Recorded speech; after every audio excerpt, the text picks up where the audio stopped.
দেখো তোমরা যারা 2027 সালে মাধ্যমিক পরীক্ষা দেবে, এই মাধ্যমিক পরীক্ষার জন্য তোমাদের বিশেষ করে ভূগোল, হ্যাঁ তোমাদের বিশেষ করে ভূগোলের একদম 3 নম্বরের কিন্তু লাস্ট অধ্যায় রয়েছে তোমাদের স্যাটেলাইট ইমেজারি এবং টপোগ্রাফিক্যাল যে ম্যাপ রয়েছে, অর্থাৎ উপগ্রহ চিত্র, এবং সেই সঙ্গে তোমাদের রয়েছে ভূ বৈচিত্র্য সূচক মানচিত্র। এখান থেকে তোমাদের থাকছে কিন্তু আজকে সাজেশন উত্তর, অবশ্যই উত্তরগুলো তোমাদের ব্যাখ্যা করে বুঝিয়ে দেবো। আর সেই সঙ্গে এই 3 নম্বর, এখান থেকে 3 নম্বরের এখান থেকে এই কোশ্চেনগুলো পড়লে কিন্তু তোমরা মাধ্যমিক পরীক্ষায় একদম একদম 100% তোমরা এখান থেকে কমন পেয়ে যাবে। তবে আমি কিন্তু কোশ্চেন শুধু সাজেশন নয়, সাজেশনের সঙ্গে সঙ্গে তোমরা কিন্তু উত্তরগুলো পাচ্ছ। তবে উত্তরগুলো তোমরা দেখবে এবং আমি বলবো তোমরা শুনবে, দেখবে একবারে জাস্ট ওয়ান টাইমে তোমাদের কিন্তু মুখস্থ হয়ে যাবে। চলো তোমাদের রয়েছে একদম লাস্ট অধ্যায় রয়েছে, দেখো 3 নম্বরের প্রশ্ন উত্তর সাজেশন। চলো আমি বলে দিচ্ছি। দেখো 2027 সালে মাধ্যমিক পরীক্ষার জন্য ভূগোল, এখান থেকে তোমরা 100% কমন পাবে। আর পিডিএফ কি করে পাবে তাও আমি বলে দেবো। পুরো ফুললি পিডিএফ, একদম সম্পূর্ণ বইয়ের পিডিএফ 3 নম্বরে থাকছে ফাইনাল এক্সামের জন্য। চলো দেখে নেওয়া যাক। এখান থেকেই রয়েছে দেখো তোমাদের উপগ্রহ এবং ভূ বৈচিত্র্য সূচক মানচিত্র। চলো রয়েছে স্যাটেলাইট, মানে satellite imagery and topographical map. তো দেখো প্রথম কোয়েশ্চেন রয়েছে উপগ্রহ চিত্রের প্রধান 3টি বৈশিষ্ট্য উল্লেখ করো। উপগ্রহ চিত্র কি আগে জানতে হবে। দেখো উপগ্রহ চিত্র মানে মহাকাশে কিছু কিছু কিছু স্যাটেলাইট থাকে, সেই স্যাটেলাইটের সাহায্যে আমাদের পৃথিবীর পৃষ্ঠের প্রাকৃতিক, সাংস্কৃতিক বিভিন্ন বিষয়, মানে বিভিন্ন কিছুর কিন্তু ফটো তোলা হয়, ঠিক আছে, সেটাই হলো উপগ্রহ চিত্র। এই দেখো আমাদের পৃথিবীর পৃষ্ঠের, আমাদের ভূপৃষ্ঠের কিন্তু ফটো শুধু উপগ্রহ চিত্রের সাহায্যে না, প্লেনের সাহায্যে, মানে আকাশ, মানে আকাশযান মানে প্লেন রয়েছে, হেলিকপ্টার রয়েছে, ড্রোন রয়েছে, ড্রোনের সাহায্যে কিন্তু ফটো তোলা হয়। অন্যদিকে বেলুন রয়েছে, তারপরে পাহাড়ের চূড়া থেকেও কিন্তু আমাদের মানে বিভিন্ন জায়গার কিন্তু ফটো তোলা হয়। তো আমার প্রশ্ন হলো উপগ্রহ চিত্রের প্রধান 3টি বৈশিষ্ট্য উল্লেখ করো। দেখো উপগ্রহ চিত্রে কি বৈশিষ্ট্য রয়েছে, কি ক্যারেক্টার রয়েছে। নাম্বার ওয়ানের মধ্যে রয়েছে দূর সংবেদন ব্যবস্থা। দেখো তোমাদের আগে জানতে হবে দূর সংবেদন কি। দেখো দূর সংবেদন বা রিমোট সেন্সিং কি আমি বলে দিচ্ছি জাস্ট একবার। তবে একটা উদাহরণ বলছি। দেখো তোমাদের বাড়িতে টিভি আছে, দেখো দূর থেকে তুমি কি করছো, রিমোটের সাহায্যে তুমি বিভিন্ন চ্যানেল দেখছো। এটাই হলো দূর সংবেদন। অর্থাৎ কোনো বস্তু বা পদার্থকে স্পর্শ না করে দূর থেকে ওই বস্তু বা পদার্থ সম্পর্কে যখন কোনো তথ্য সংগ্রহ করা হয়, তখন তাকে দূর সংবেদন ব্যবস্থা বলা হয়। ওকে, তো দেখো এটি রয়েছে দূর সংবেদন ব্যবস্থা রয়েছে কৃত্রিম উপগ্রহের ক্ষেত্রে, মানে উপগ্রহ চিত্রের ক্ষেত্রে। এরপরে রয়েছে সেকেন্ড বৈশিষ্ট্য উন্নত প্রযুক্তিবিদ্যা। দেখো এই যে উপগ্রহ চিত্রের প্রধান বৈশিষ্ট্য রয়েছে কিন্তু এটি একটি অত্যাধুনিক প্রযুক্তি নির্ভর চিত্র। ওকে, এরপরে রয়েছে উপগ্রহ চিত্রে কিন্তু একটি নির্দিষ্ট স্কেল থাকে, ঠিক আছে। এটা আমরা ভূপৃষ্ঠ রয়েছে, আর উপগ্রহ দেখো রয়েছে, এখানে রয়েছে ধরো উপগ্রহ, ঠিক আছে, স্যাটেলাইট রয়েছে। এই স্যাটেলাইট থেকে কি করবে, আমাদের পৃথিবীর পৃষ্ঠের ছবি তুলবে, ঠিক আছে। এর কিন্তু একটি নির্দিষ্ট উচ্চতা রয়েছে, ঠিক আছে, উলম্ব উচ্চতা রয়েছে, উলম্ব ভাবে তোলা যায়, তির্যক ভাবে তোলা যায়, বিভিন্ন ভাবে কিন্তু আমাদের ভূপৃষ্ঠে কিন্তু চিত্র তোলা যায়। এই যে ক্যামেরা রয়েছে, এই ক্যামেরার লেন্স মাঝখানে কিন্তু একটি আহ, আহ, মানে মানে মাঝখানে একটি পয়েন্ট রয়েছে, এই পয়েন্টকে কিন্তু বলা হয় পিপি, মানে প্রিন্সিপাল পয়েন্ট, ঠিক আছে, প্রধান বিন্দু। এই প্রধান বিন্দুর ক্যামেরার সাহায্যে কিন্তু আমাদের ভূপৃষ্ঠে উলম্ব ভাবে, ঠিক আছে, আমাদের ভূপৃষ্ঠের চিত্র তোলা যায়। তো এগুলো কিন্তু অনেক সময় লাগবে আলোচনা করতে গেলে।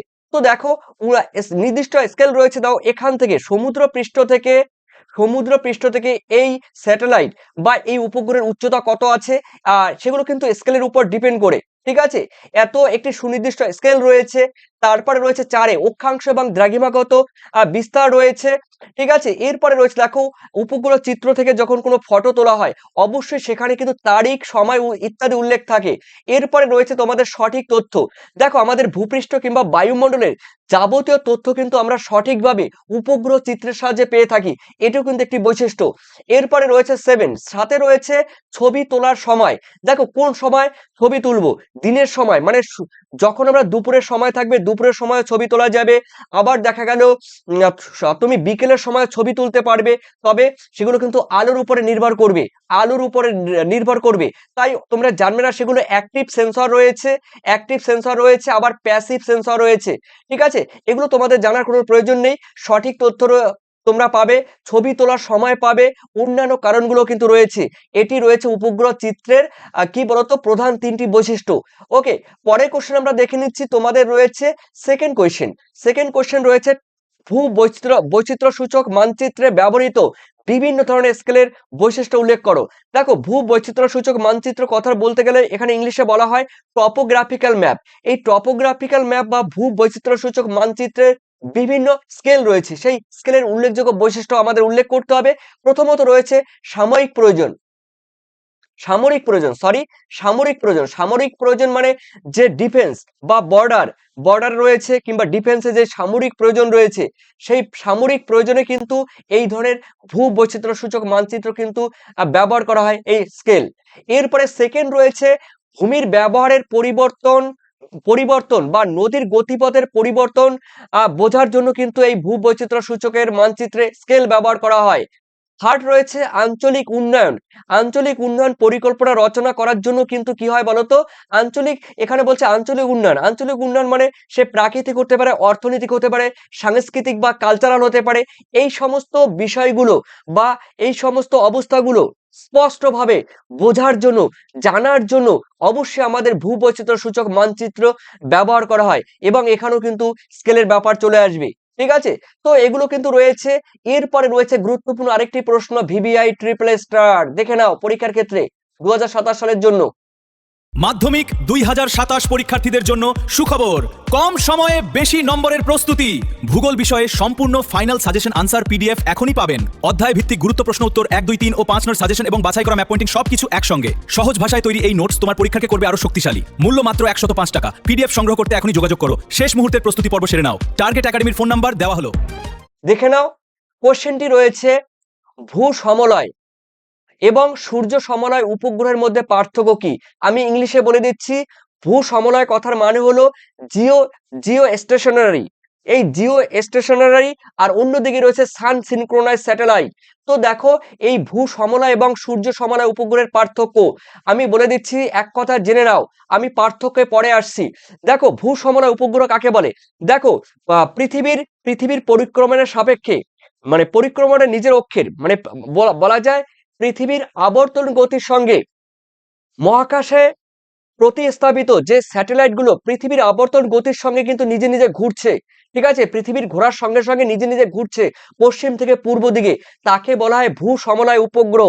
36,000 কিলোমিটার উপরে কিন্তু এই উপগ্রহ কিন্তু প্রতিস্থাপিত হয়েছে, 36,000 কিলোমিটার। আর এই ভূ সমলয় উপগ্রহের কিন্তু দেখো অসংখ্য উদাহরণ রয়েছে, অবশ্যই আমি বলবো। তবে এই ভূ সমলয় উপগ্রহ যোগাযোগ ব্যবস্থা কিংবা আবহাওয়া সংক্রান্ত, বিশেষ করে আবহাওয়া কিংবা যোগাযোগ সংক্রান্ত ব্যাপারে কিন্তু এই ভূ সমলয় উপগ্রহ কিন্তু খুবই কার্যকর।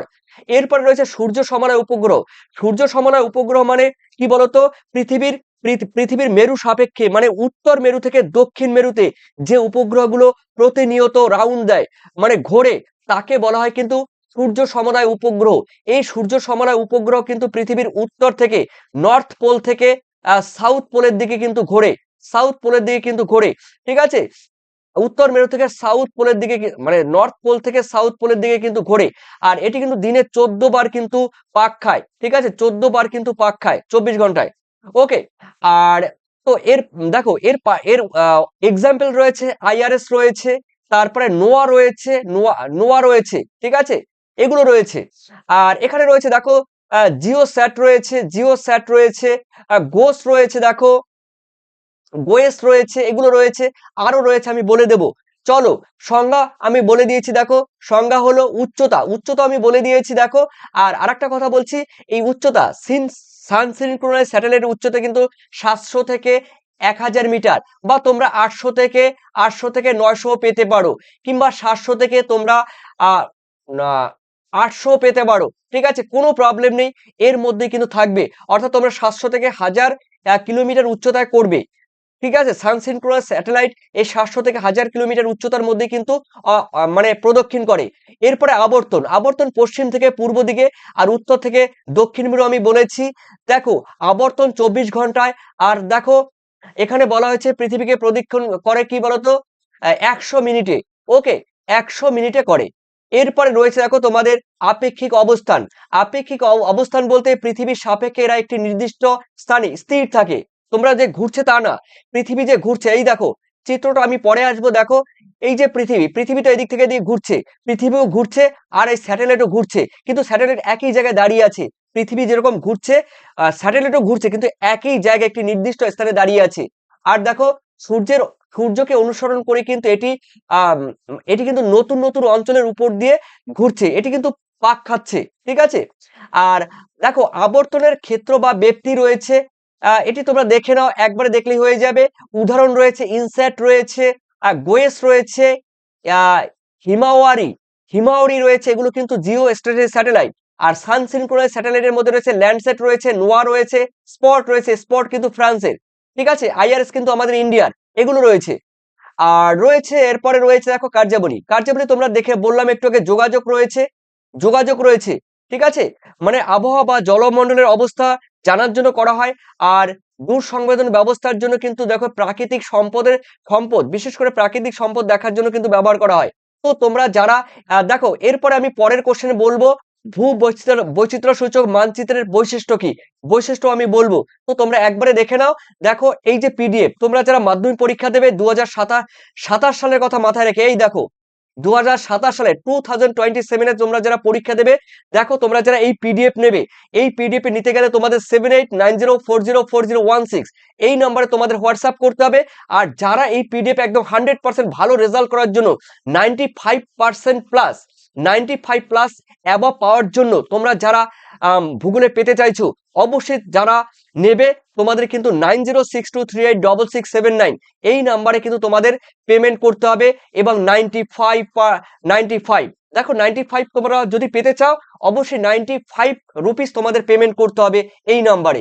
আর দেখো প্রত্যেকটি চ্যাপ্টার ওয়াইজ, এখানে কিন্তু তোমরা ভেবো না যে তোমাদের একটা চ্যাপ্টার, প্রথম চ্যাপ্টার থেকে একদম ষষ্ঠ চ্যাপ্টার পর্যন্ত যেটি আমি আজকে করাচ্ছি, প্রত্যেকটি চ্যাপ্টার থেকে মানে মাল্টিপল চয়েস কোশ্চেন পাবে, শর্ট টাইপ কোশ্চেন পাবে, সত্য মিথ্যা পাবে, বাম স্তম্ভের সঙ্গে ডান স্তম্ভ মেলাও তা পাবে। তারপরে তোমাদের রয়েছে শর্ট টাইপের তো কোশ্চেন পাচ্ছই, সেই সঙ্গে তোমরা 2 নাম্বার 3 নাম্বার এবং 5 নাম্বারের এই কোশ্চেনগুলো তোমরা কিন্তু পাচ্ছ। তবে একটা কথা বলে দিচ্ছি, মানচিত্র সেই সঙ্গে তোমাদের কিন্তু কমপ্লিট করে আমি দিচ্ছি, মানচিত্রে তোমরা 10-এ 10 পাবে। অর্থাৎ এই পিডিএফ এর মধ্যে ওভারঅল তোমরা টোটালি পাবে লাস্ট মিনিট সাজেশন, উত্তর, নোটসবুক, পিডিএফ। ওকে, যারা নেবে যোগাযোগ করবে। এরপরে রয়েছে তোমাদের দেখো 4 নাম্বার কোশ্চেন রয়েছে, ভূবৈচিত্র্য সূচক মানচিত্রের ক্যারেক্টার কি, বৈশিষ্ট্য কি। দেখো ভূবৈচিত্র্য সূচক মানচিত্রের বৈশিষ্ট্য বা সুবিধাগুলো কি কি রয়েছে একবার তোমরা দেখে নাও। ভূবৈচিত্র্য সূচক মানচিত্রে আমি প্রথমে বলবো সুনির্দিষ্ট অঞ্চল। দেখো সুনির্দিষ্ট কিন্তু অঞ্চল রয়েছে। ভূবৈচিত্র্য সূচক মানচিত্রে কতগুলি কিন্তু নির্দিষ্ট স্কেল অনুসারে অঙ্কন করা হয়, মানে স্কেলের বাংলা হলো মাত্রা। দেখো এই স্কেল অনুসারে কিন্তু অঙ্কন করা হয়। দেখো 1 থেকে 10 লক্ষ, 1 থেকে 10 লক্ষ, কিংবা 1 থেকে রয়েছে 2.5 লক্ষ, কিংবা বলতে পারো 1 থেকে আমাদের ভারতবর্ষে যেমন করে 1 থেকে 50,000, এরকম স্কেল ধরে কিন্তু এই ভূবৈচিত্র্য সূচক মানচিত্র বা টপোশিট করা হয়। তোমরা যখন 11-12 ক্লাসে পড়বে, তোমরা যারা যখন পড়বে তখন কিন্তু এই টপোশিট মানচিত্র কিন্তু ভূগোলে রয়েছে, জিওগ্রাফিতে রয়েছে। এরপরে রয়েছে সূচক সংখ্যা। দেখো টপোগ্রাফিক্যাল মানচিত্রে কিন্তু সূচক সংখ্যা থাকে, ঠিক আছে। একদম এই টপোগ্রাফিক্যাল ম্যাপ দেখো, এই ম্যাপ মানচিত্রের ঠিক উত্তর পূর্ব দিকে এই অঞ্চলে, এখানে কিন্তু টপোশিটের সূচক সংখ্যা থাকে। ওকে, এই নাম্বারগুলো লেখা থাকে। ওকে, আর রাজ্য থাকবে এই মাঝখানে, ধরো বিহার, পশ্চিমবঙ্গ এখানে থাকবে। ওকে, আর জেলাগুলো থাকবে এই সাইডে। ওকে, এরপরে রয়েছে দেখো প্রস্তুত এবং প্রকাশন। এই টপোগ্রাফিক্যাল মানচিত্রটি প্রস্তুত করে কে বলতো? Geological survey of India, geological survey of India, GSI. দেখো এর কিন্তু হেডকোয়ার্টার আমাদের কলকাতায়। এই জিআইএস বা জিওলজিক্যাল সার্ভে অফ হেডকোয়ার্টার কিন্তু আমাদের কলকাতায় রয়েছে। আর এটি কিন্তু প্রকাশ করে GSI, geological survey of India. এরপর রয়েছে দেখো প্রতীক চিহ্ন থাকে। দেখো যে টপোগ্রাফিক্যাল মানচিত্র তোমরা তো দেখোনি, দেখো টপোগ্রাফিক্যাল মানচিত্রে প্রাকৃতিক বিষয় রয়েছে, সাংস্কৃতিক বিষয় রয়েছে। তো প্রাকৃতিক বিষয় রয়েছে, নদ নদী থাকবে, প্রাকৃতিক যেই তোমার স্বাভাবিক উদ্ভিদ থাকবে, মৃত্তিকা থাকবে, পাহাড় থাকবে, ঠিক আছে, এগুলো থাকবে প্রাকৃতিকের মধ্যে। আর লেক থাকবে, লেক মানে হ্রদ থাকবে। এরপরে সাংস্কৃতিক অঞ্চলগুলোর মধ্যে বাড়িঘর রয়েছে, মন্দির মসজিদ রয়েছে, গির্জা রয়েছে, অন্যদিকে রয়েছে রাস্তাঘাট রয়েছে, খাল রয়েছে, ঠিক আছে। তারপরে রয়েছে বিভিন্ন যে রেল লাইন রয়েছে, এগুলো তোমরা পাবে সাংস্কৃতিক অঞ্চলের মধ্যে। এই টপোশিট মানচিত্রের মধ্যে সব পেয়ে যাবে। তো প্রতীক বা চিহ্নের সাহায্যে কিন্তু উপস্থাপন করা হয়। এই গ্রাফিক্যাল মানচিত্রে উদ্ভিদের চিহ্ন কিরকম হবে, সমোন্নতি রেখার চিহ্ন কিরকম হবে, সড়ক পথের চিহ্ন কিরকম হবে, রেল পথের চিহ্ন কিরকম হবে, এগুলো কিন্তু প্রতীক চিহ্নের সাথে দেখানো হয়। তথ্য সঞ্চয়ের সঞ্চয়ের প্রকৃতি, দেখো ভূবৈচিত্র্য সূচক মানচিত্রে তথ্য অ্যানালগ আকারে সঞ্চিত থাকে, নির্দেশিকার সাহায্যে কিন্তু একে বিশ্লেষণ করা হয়ে থাকে। এরপরে রয়েছে টপোগ্রাফিক্যাল মানচিত্র, কিন্তু এই যে টপোগ্রাফিক্যাল মানচিত্র অক্ষরেখা থাকবে, দ্রাঘিমা রেখা থাকবে, এরকম থাকবে। ওকে, এরপর রয়েছে তোমাদের ভগ্নাংশ সূচক স্কেলের ব্যবহার উল্লেখ করো। আরএফ এর বাংলা হলো রিপ্রেজেন্টেটিভ ফ্র্যাকশন। এই রিপ্রেজেন্টেটিভ ফ্র্যাকশন বা স্কেল সূচক ভগ্নাংশ কিংবা ভগ্নাংশ সূচক স্কেলের ব্যবহার উল্লেখ করতে হবে। দেখো আমার রানিং করে বলতে হবে, এই জন্য তোমাদের রানিং করে বলছি, মানে তোমাদের হয়তোবা অনেকের বুঝতে কিন্তু একটু প্রবলেম হতে পারে। তোমরা কিন্তু যেই স্পিড সেটি কিন্তু স্লো করে তোমরা পড়তে পারো। তার কারণ স্লো করে পড়ার কারণ হলো, দেখো আমি স্পিড করে বলছি তার কারণ ভিডিও শেষ করতে হবে, অনেক লেন্দি প্রসেস হবে, ভিডিও দেখো অনেক অনেক সময় লাগবে, তাই আমি একটু রানিং করে পড়ছি বা বোঝাচ্ছি। তোমরা সেটা কিন্তু একটু একটু তোমরা ধৈর্য সহকারে তোমাদের এই ভিডিও দেখতে হবে। তো দেখো এই যে আরএফ রিপ্রেজেন্টেটিভ ফ্র্যাকশন ভগ্নাংশ সূচক স্কেলের ব্যবহার, এখানে ব্যবহার এই স্কেল দিয়ে আমরা কি করব, খাবো না মাথায় দেবো, কি এর কাজ কি, এর ব্যবহার কি? হ্যাঁ, এর কিন্তু ব্যবহার কিন্তু অসংখ্য ব্যবহার রয়েছে। এই মানে এই এই যে স্কেল সূচক ভগ্নাংশের প্রথমত মানচিত্র অঙ্কনের জন্য ব্যবহার করা হয়, ঠিক আছে। এরপরে প্রকৌশল অঙ্কনের জন্য, টেকনিক্যালের জন্য কিন্তু এই মানে এই ভগ্নাংশ সূচক বা আরএফ স্কেল অঙ্কন করা হয়। তারপরে স্থাপত্য মানে বাড়িঘর, ব্রিজ, রাস্তাঘাটের নকশা তৈরি করতে কিন্তু এই আরএফ স্কেল ব্যবহার করা হয়। এরপরে গণিত কিংবা ভূগোল শিক্ষায় কিন্তু শিক্ষার্থীদের মানচিত্র পড়া কিংবা বাস্তব দূরত্ব নির্ণয়ের ক্ষেত্রেও কিন্তু আরএফ স্কেল ব্যবহার করা হয়। পরের কোশ্চেন দেখে নাও, 6 নম্বরের লাস্ট কোশ্চেন, আধুনিক যোগাযোগ ব্যবস্থা বলতে কি বোঝো? দেখো মডার্ন কমিউনিকেশন, আধুনিক যোগাযোগ ব্যবস্থা। দেখো যোগাযোগ, এই যে তোমরা এখন যে আমার ক্লাসটি তোমরা দেখতে পাচ্ছ মোবাইলে, এটাও কিন্তু যোগাযোগ ব্যবস্থার মাধ্যমে কিন্তু সম্ভব হয়েছে, ঠিক আছে। তোমার সঙ্গে আমি ফোনে কথা বলবো, হ্যালো কেমন আছো, এটাও কিন্তু আধুনিক যোগাযোগ ব্যবস্থার মাধ্যমে কিন্তু সফল হয়েছে। আগে কিন্তু কি করতো, যোগাযোগ ব্যবস্থার মাধ্যমে কিন্তু চিঠি আদান প্রদান ছিল, সেই চিঠি আদান প্রদান, চিঠি এক জায়গা থেকে আরেক জায়গায় পাঠাতে গেলে 7 দিন, 10 দিন, 15 দিন, 1 মাস পর্যন্ত কিন্তু সময় চলে যেত, কিন্তু সেই দিন আর নেই। তোমরা তো পড়েছো, রানার ছুটেছে তাই ঝুমঝুম ঘন্টা বাজছে রাতে, ঠিক আছে। সেই রানার কবিতা যেটি রয়েছে সুকান্ত ভট্টাচার্যের, সেই রানার ছুটেছে তাই ঝুমঝুম ঘন্টা বাজে, দেখো ওই কবিতাটি তোমরা যখন পড়বে বা তোমরা মোবাইলে দেখে নিতে পারো যে রানার ছুটেছে তাই ঝুমঝুম ঘন্টা বাজছে রাতে, রানার, এই গানটি তোমরা চালিয়ে কিন্তু শুনতে পারো, একবার শুনলে কিন্তু তোমাদের গায়ের পশম কিন্তু দাঁড়িয়ে যাবে। তার কারণ কবিতাটির মধ্যে কিন্তু অসংখ্য কিছু লুকিয়ে আছে, চিঠির আদান প্রদান রয়েছে, সে বাধা বিপত্তি মানবে না, সে রাতের অন্ধকারে হাতে লণ্ঠন নিয়ে সে যাবে চিঠি এক জায়গা থেকে আরেক জায়গায় পৌঁছে দেওয়ার জন্য। তার সামনে যতই বাধা আসুক, ঝড় আসুক, তার কিন্তু ওই চিঠি কিন্তু পৌঁছে দিয়ে আসতে হবে বস্তায় করে এক জায়গা থেকে আরেক জায়গায়। তো অবশ্যই সেই কবিতাটি তোমরা পড়তে পারো। আশা করি সুকান্তের লেখা সেই কবিতাটি তোমাদের খুবই খুবই গুরুত্বপূর্ণ এবং তোমাদের ক্ষেত্রে কিন্তু কার্যকরী হবে। তো সেই সময় কিন্তু যোগাযোগ ব্যবস্থার মাধ্যমে কিন্তু ছিল। আর বর্তমানে আধুনিক যোগাযোগ ব্যবস্থা, আধুনিক মানে বুঝতেই পারছো শুধু মোবাইলে হ্যালো কেমন আছো তা নয়, তোমরা যেটি এখন দেখছো এটাও কিন্তু আধুনিক যোগাযোগের ফসল। তোমরা যে খেলা দেখছো, ঠিক আছে, ফুটবল খেলা দেখা হয়ে গেছে, তো সেই ফুটবল খেলা, ক্রিকেট খেলা, সেগুলো কিন্তু স্যাটেলাইটের মাধ্যমে, আধুনিক যোগাযোগ ব্যবস্থার মাধ্যমে কিন্তু সম্ভব হয়েছে, ইন্টারনেট ব্যবস্থার মাধ্যমে কিন্তু সম্ভব হয়েছে। সেই চিত্র দিয়েছে, তোমরা দেখে নাও। তো এগুলো রয়েছে। আর রয়েছে দেখো বিভিন্ন রকম আধুনিক যোগাযোগ ব্যবস্থার মাধ্যমের মধ্যে রয়েছে ইন্টারনেট, তারপরে সেলফোন রয়েছে, এগুলো রয়েছে, ইমেল রয়েছে, এগুলো সবই কিন্তু আধুনিক যোগাযোগ ব্যবস্থার ফসল। দেখো তোমরা যারা পিডিএফ নেবে অবশ্যই এই নাম্বারে তোমরা যোগাযোগ করতে পারো। আর পেমেন্ট এই নাম্বারে তোমরা পেমেন্ট করবে, টোটাল চ্যাপ্টার ওয়াইজ সাজেশন উত্তর পেয়ে যাবে। শর্ট, দেখো শর্ট কোয়েশ্চেন, তারপরে ব্রড কোয়েশ্চেন 2 নাম্বারের, 3 নম্বরের এবং 5 নম্বরে চাইছো, টোটাল একটা পিডিএফে। তোমরা কি ম্যাপ পয়েন্টিং চাইছো? Map pointing, total map pointing একটার মধ্যে তোমাদের চিত্র সহ সাজেশন উত্তর, চিত্র সহ চিহ্নিতকরণ, মানে অঞ্চলগুলোই, ঠিক আছে, হোক না শিল্প, হোক না নদী, হোক না তোমাদের উপকূল, ঠিক আছে, হোক না বিভিন্ন প্রণালী, হোক না বন্দর, সমস্তটাই পাবে কিন্তু আমার এই একটা পিডিএফ এর মধ্যেই। 2027 সালে যদি ভালো রেজাল্ট করতে চাও, তোমাদের জন্য এই পিডিএফ। তার কারণ তোমরা বিগত সালে ভিডিও দেখে আসতে পারো। আমি 2023, 24, 25 সালে যে ভিডিওগুলো দিয়েছি, 26 সালে যে ভিডিওগুলো দিয়েছি, তোমরা দেখে আসতে পারো। 100 এর মধ্যে 100% তোমরা কমন পেয়েছো, ঠিক আছে। আশা করি 2027 সালেও পাবে। যারা নেবে তোমরা যোগাযোগ করো। আর তোমাদের পরবর্তী ভিডিও থাকছে কিন্তু 5 নম্বরের। তোমাদের শর্ট কোশ্চেন টোটাল কমপ্লিট করে দিয়েছি, তোমাদের 2 নম্বরের টোটাল কমপ্লিট করে দিয়েছি, 3 নম্বরের টোটাল উত্তর সহ কমপ্লিট করে দিয়েছি।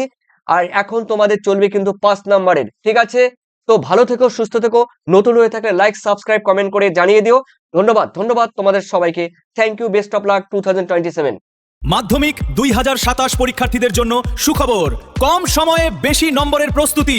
ভূগোল বিষয়ে সম্পূর্ণ ফাইনাল সাজেশন আনসার পিডিএফ এখনই পাবেন। অধ্যায় ভিত্তিক গুরুত্ব প্রশ্ন উত্তর 1, 2, 3 ও 5 নম্বর সাজেশন এবং বাছাই করা ম্যাপ পয়েন্টিং সবকিছু একসঙ্গে। সহজ ভাষায় তৈরি এই নোটস তোমার পরীক্ষাকে করবে আরো শক্তিশালী। মূল্য মাত্র 105 টাকা। পিডিএফ সংগ্রহ করতে এখনই যোগাযোগ করো। শেষ মুহূর্তের প্রস্তুতি পর্ব সেরে নাও। টার্গেট একাডেমির ফোন নাম্বার দেওয়া হলো।